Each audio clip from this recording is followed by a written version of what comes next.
more people are gonna want to listen about She-Hulk because that came out today. Yeah, I'm learning from Kyle. there you go. I don't know how much they really want to hear about it, but we'll Remember, they like the we'll angry ones. see. I let's I get know how into this it, is Nick. gonna go. Roll it. Roll it. Hello, everyone, and welcome to Marvel Multiverse Mayhem. Woo, the Woo! mayhem's almost over. Thank God. Um, it's your favorites, Kyle and Nick, here on the Genreverse Ugh. Podcast Network, which you can find on YouTube. All your favorite podcast apps. Put us in your ear holes. And we'll talk more at the end about some of the other shows you can hear there. Or like I said, watch us on YouTube. That's my favorite way to enjoy either stuff I'm in or stuff by Kyle and Cam and whoever else is involved. So we're doing She-Hulk episode 9. Whose show is this? And be ready for Nick and Kyle to completely disagree and tensions to rise as like this entire series. But first, Werewolf by Night. Oh, yes. Yeah. Sorry, I completely forgot. We are just going to touch on Werewolf by Night.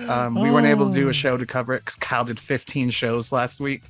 So I don't blame him. On our way to more. I couldn't even find time to watch it until what was it, Monday? I think I texted in our Discord, which everyone should totally join. But Werewolf by Night.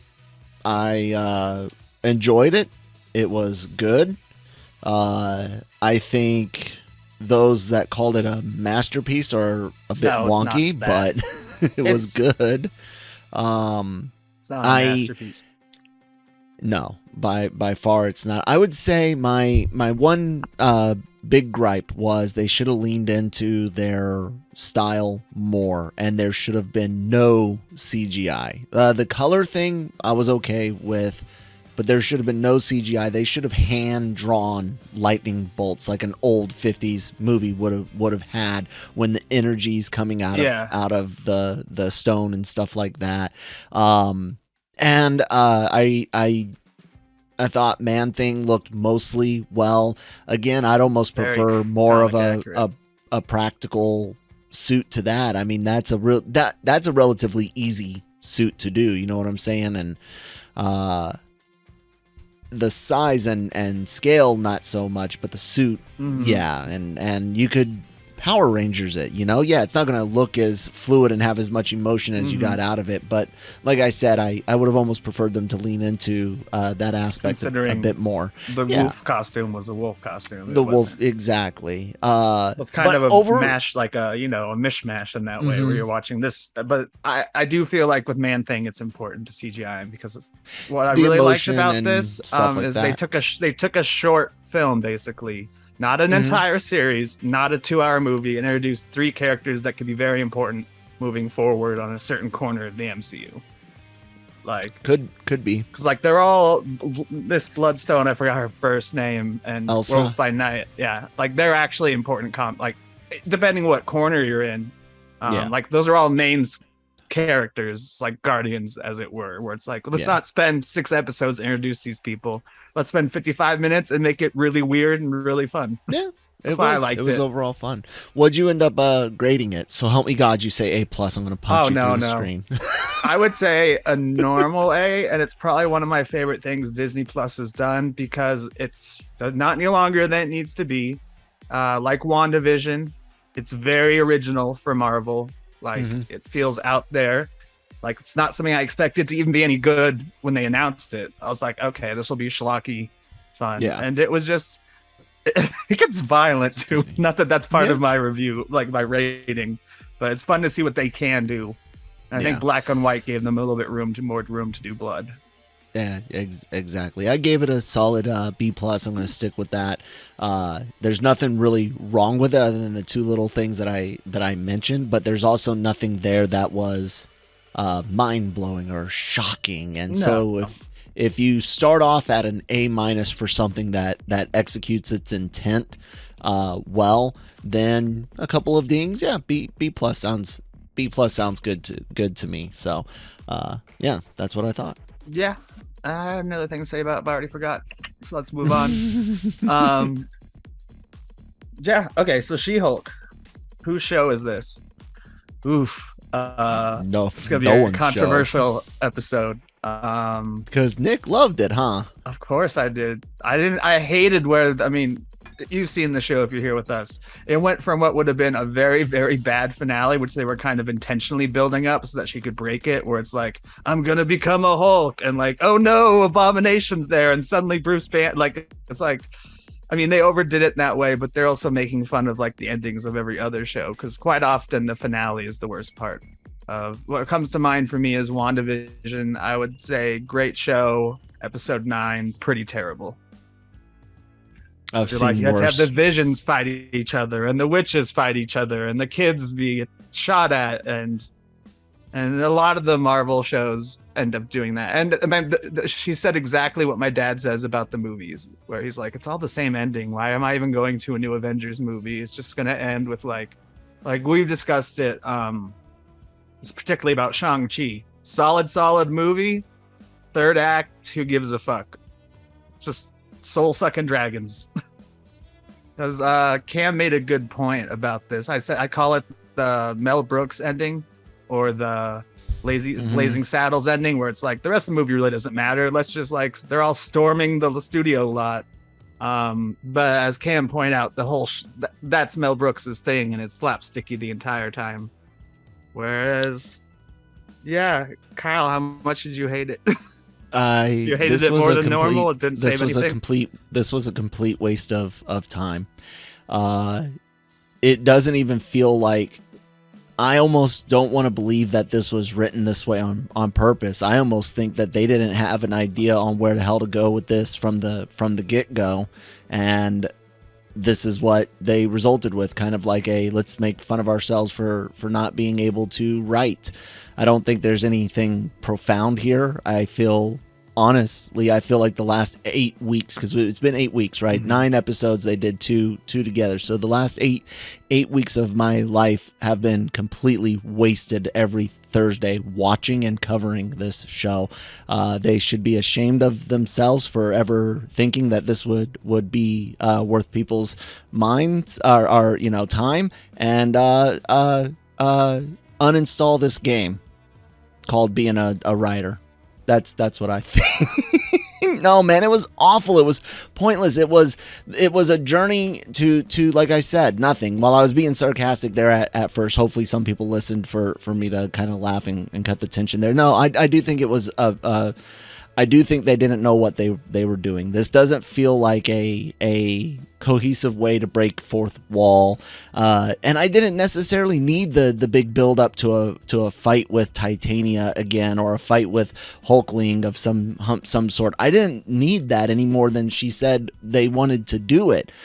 But the fake out, it reminds me of the wedding episode, like, oh yeah, wedding episodes are inconvenient, so that's why we're doing one now. And it's like, but you didn't make it any better. Like, you made this tongue-in-cheek joke, but you didn't make it any better. You made it an inconvenience. And this final thing, I mean, they even threw away some of their own moments, and there's not even a big like a wrap up go Jen moment, so to speak. You nerf the revenge porn aspect to get one good let's go sue them in. I don't know, Nick. It feels like a waste of time, and I hate wasting my time. And I will say this: while I still think Deadpool can do it potentially better because the weirdness is focused more on him than it is the whole world, this makes me very, very concerned about fourth wall breaking in the MCU proper. I was not against it, so to speak, and like I said, Deadpool does it differently because the weirdness is on him. The rest of the world is very, very still, actions and consequences, and others aren't as weird as he is. I have concerns. I hated this. This is the worst Marvel show there is. Miss Marvel is better because at least I got 2.5 good episodes out of that, and then some sprinkling of good moments with Kamala. This was atrocious. See, I feel like this is what I've always liked about the show and what I expect it to be. As I remember, I said I didn't want a big bad as we were watching the early episode. Yeah, Like I just want like a day in the life, and that's kind of what she says at the end, where it's like supposed to be about me like dating with superhero powers, and when she's talking to Kevin, they didn't even really do that very well either. They spent too much time teasing the Hulk King in the background, and who was a bad guy, but he was a weaponized fan. And we knew he was. Yeah. We knew he was. I told you that from the first time we saw him. Yeah, I was like, you did. Man, I wrote here. Kyle called it on Todd. Yeah. Yeah, I don't feel like you need like, especially a 30-minute show going into it, and then he is injecting himself. I'm like, how the hell are we wrapping this up in 30 minutes? And like there was the footage from the trailer where it shows like Hulk fighting Abomination, and it's like, really? Are we gonna get all this? So I like kind of the off the walls thing. I feel like it's still Marvel embracing the comics in a way the earlier movies did a lot, where it's like, you know, when we get Wolverine, we're getting a yellow suit. Like they've always embraced. They're not doing the Fox costumes thing. Never been a problem with Marvel. No, costuming MCU's has never been an issue. They've always embraced the cheesiness of the origins and the costumes looking comic accurate. They're never like shying away from like I don't know, like Captain America's bright. It's like when he's Secret Wars Captain America, not Secret Wars, but like Secret Avengers Captain America, it's the same outfit. He just like stripped all the color off it because that doesn't make a lot of sense to be running around. I think the comics says they're in the Middle East for most of that, but again, the comics aren't. They aren't canon depending who you're talking to. I don't know. I just feel like the MCU wouldn't go as far as this ending, but I think bringing in more comedy with She-Hulk and then bringing in more comedy and fourth wall breaking with Deadpool is embracing the comics further. Yeah, but I'll say this: not everything translates, and not everything can be adapted between formats. What works in the comic books works mostly because each comic book has different art styles, different characters. There's the actual act of opening up different books or different downloads if you're using like Kindle or whatever. Movie and television all has a similarity. When it's live action, there's real humans there. There's things that are connected to the bigger universe in the case of the MCU. And this is one of those times where, like I said, yeah, I get it. And I was supportive of having her do the fourth wall stuff at first, 100%. I said even there in the first couple of episodes, none of those breaks bothered me at all.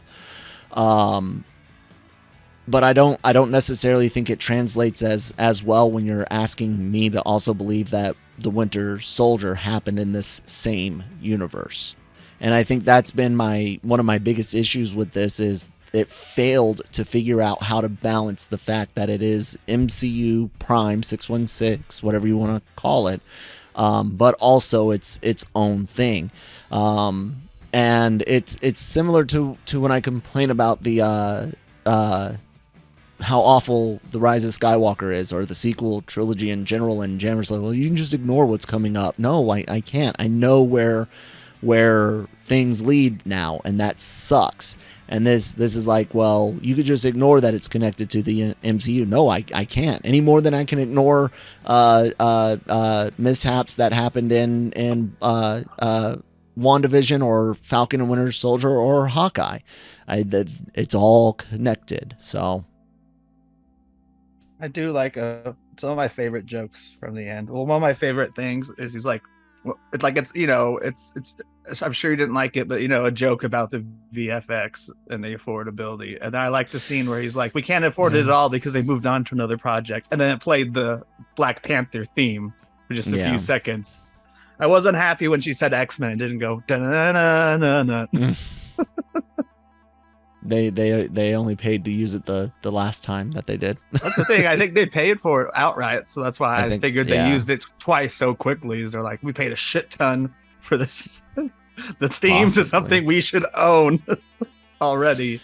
Possibly. I still don't know how the rights dealt with that exact theme song, and I don't know. We don't really have to say a lot about it. Either liked it or you didn't. There's nothing to say. Like there's tons of That's the Easter thing. eggs, but that's there to watch. There's a lot of Easter eggs, and I guess we could mention the not really stinger, but the whole Sakaar and Scar thing. 'Cause that actually seems important. The rest of this was like, haha. Maybe her and Daredevil will date and have a relationship in the future. I did like that aspect. How awful was Scar's freaking CGI? Worst CGI yet. Worse than She-Hulk. Worse than Hulkling, whatever they're gonna call Todd.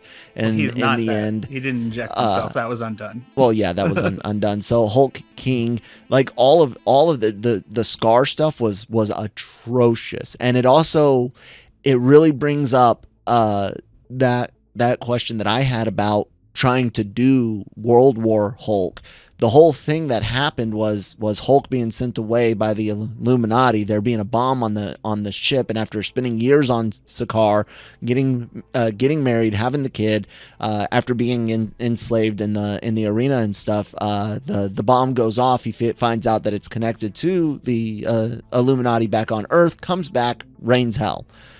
How do we get to Hulk raining hell now? I mean, hell, he went and picked his boy up. They're on a road trip across the universe as father and son, and why when he's been merged well and doing so well as Professor Hulk, if you will he all of us?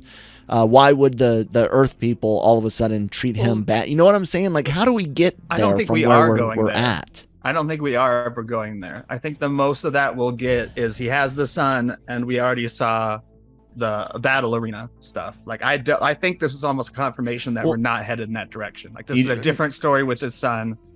But how do we get to World War Hulk? Because that's what they're wanting to do. World War Hulk. Because this is almost a confirmation to me that they're not doing that. Because they're like, oh, here's his son. He's already done his time on Sakaar. I'll say this. What Hulk story do you tell with another movie? I don't think you need to do any more Hulk, honestly. Well, they're obviously going to do something. I mean, they even teased it in here. Save that for the movie. Where's Hulk been? Save that for the movie. I think that's it. And I don't think we'll see more Hulk adventures. Unless, I think he'll show up for the Avengers. Okay. When it comes time for Kang or something. You need a smart. I don't think guy you who can smash. Why bring Scar into this at all? I agree. What does that do? It explains why he was gone, but it's also like why not. I don't unless they're doing the Young Avengers with him. They keep hinting at building a Young Avengers team. I mean, it could. Cho could is a better younger be. Hulk or whatever his name is. Asian Hulk. Can't remember his name. He's like Young Avengers. Amadeus Cho. Yeah, Chow, not Cho.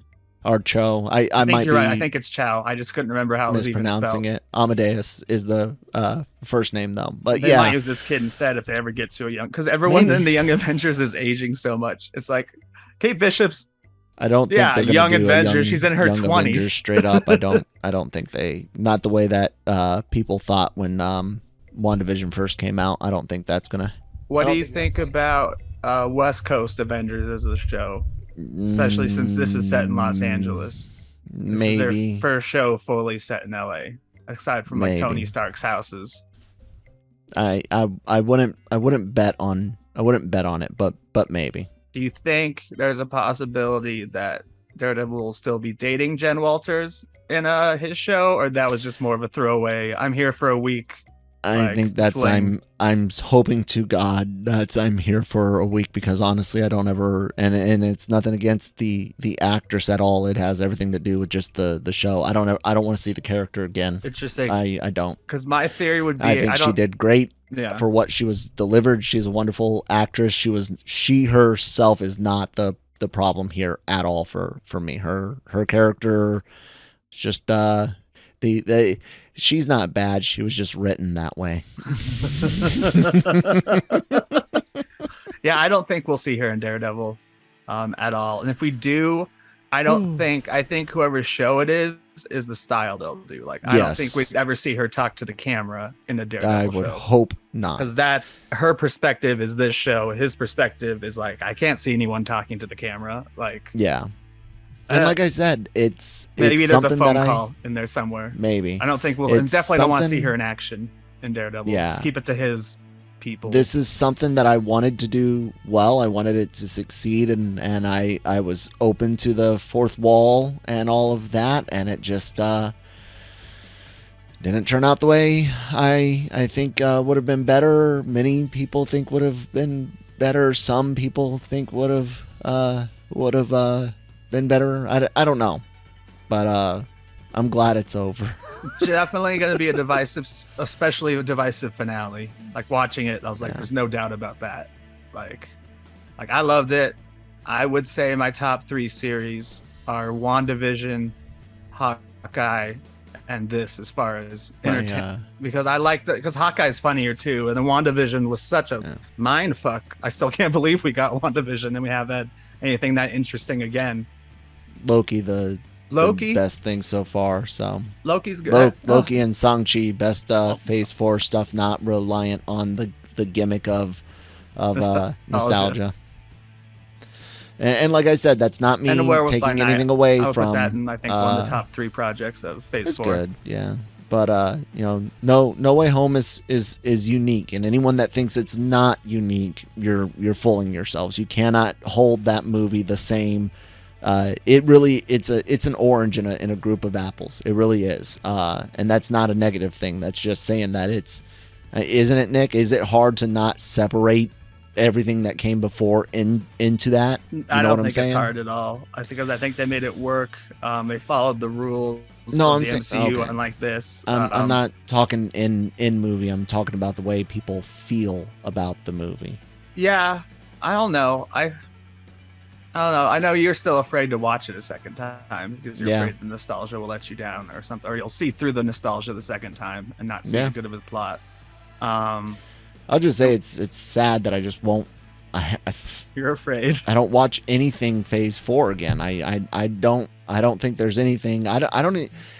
I thought about it the other day. I was on Disney Plus and I was like, should I watch Shang-Chi? I'm the one that says that, this is the best Phase 4 thing so far. Should I watch it? And then I always think, nah, It's I'm funny. good.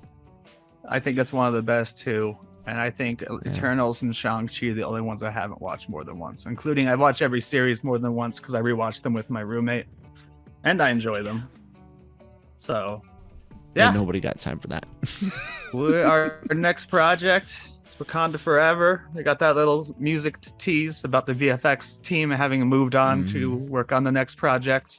Yep. And looks epic. That'll be the next time we have a show for you guys about a movie. Until then, we'll be doing Marvel news. There's News tons of and it rumors every and week. stuff. There's always at least rumors, if not real shit going down. But yeah, it's a shorter show, but I really think that's all we really have to say about it. You got it. All right. So with that, thank you for joining us for the She-Hulk episodes. We enjoy that you've been watching them. They've been fairly popular because of our dissent between the two of us, which seems to be growing more and more with each series we watch too.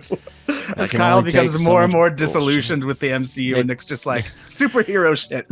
If you wanna talk Marvel with Nick, contact me at kylem@lrmonline.com. The news won't be divisive. That'll just be fun. Yeah. And hopefully Wakanda Forever, we both agree. I hope so. And hopefully we both agree it's good. I hope we don't both agree that it's bad. Yeah. That would be I very agree. sad. The theaters need both that and Black Adam to kick ass, because while Avatar's gonna make some money, I don't know if it's gonna make that much. Only because of how much the re-release made was ridiculous. Yeah, that was pretty crazy. I mean, it won't be as big as the first Avatar, but no, it's gonna be a year theaters saver behind like Top theaters need Gun. It's not a savior, but it is needed, definitely. That and like Top Gun basically carrying the year. Yeah. Well, there you go. Thank you for joining us. 9 episodes about She-Hulk. Maybe we missed 1 week and doubled up. either way.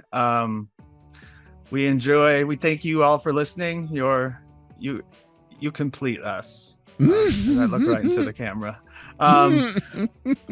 We wouldn't be here without you guys, and we really appreciate it when you like, comment, just interact with us, get on the Discord. The Genreverse Podcast Network. We're now on Sounder, not SoundCloud. That still pushes it to all your favorite places. I know, looking at our analytics, Apple is one of the places you guys like to listen to your podcast the most. That has a great place where you can not only shoot us some stars, but you can write what you like and you don't like. Leave we're on the other ones too. Reviews. Yeah. And on YouTube, we've been getting some cool comments, and in the articles, we've been getting cool comments, especially on She-Hulk. I've noticed more than a lot of the other stuff we cover. So thank you guys for all that. Of course, you can find AVX. No, shit. AVX. I keep calling your show that. Not yet. MMMayversal Reviews. Well, first I'll say that. The other anime one. AVR something squared. AVR squared. So close. AVR squared, not AVX or AVX squared. Where Kyle has been rocking it with his friends and his wife on the anime front, which we know is a big get for you guys as well, because it seems like a place that maybe a lot of websites are lacking, and Kyle's got that content for you. One of his 15 podcasts a week. He also got his daily cup of genre. He does all with Manny.